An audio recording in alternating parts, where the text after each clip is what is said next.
Okay, in this last video we want to take a look at how to stylize our captioning text a little bit inside of our project here. So I'm going to move this up just a hair to give us a little bit more room, and I'm going to draw a dynamic text box down here to basically house the captioning text. So what I want to do inside of Flash, I'm going to make this a static text, is I'm going to draw a dynamic box directly below my Flash video component.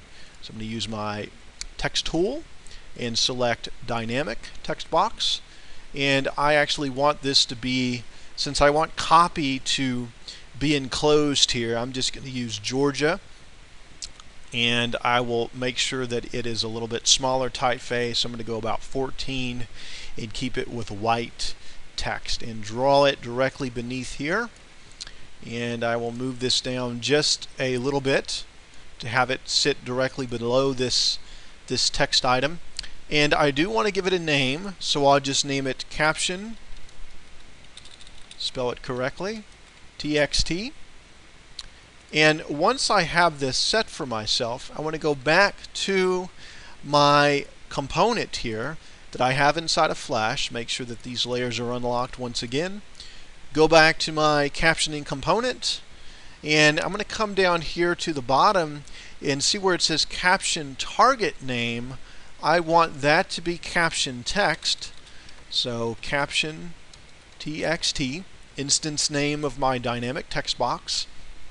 And also what I want to have set up here is I want to deselect this auto layout, because what happens when I test this, I want my caption text to fall beneath this location here, is where I've actually placed it. So I want to make sure that I've got auto layout deselected. So now when I control and test my movie, go to my message section, this text is going to fall beneath it. And I do want to be mindful of the way my dynamic text is going to work, which we've looked at in future movies. So I'm going to close out of this movie once again, go to the properties of my dynamic text. Want to make sure that I do have simple formatting checked, and on my component, and I want to my dynamic box here. And I'll basically make sure I've got everything set here. I do want this to be used device fonts, since these are going to be filled at runtime. And check a few more options in terms of my spacing. Looks okay. I'm going to change this to multi-line. I'm going to control enter. Go to my message. And now I have my text filling in the information as I want to.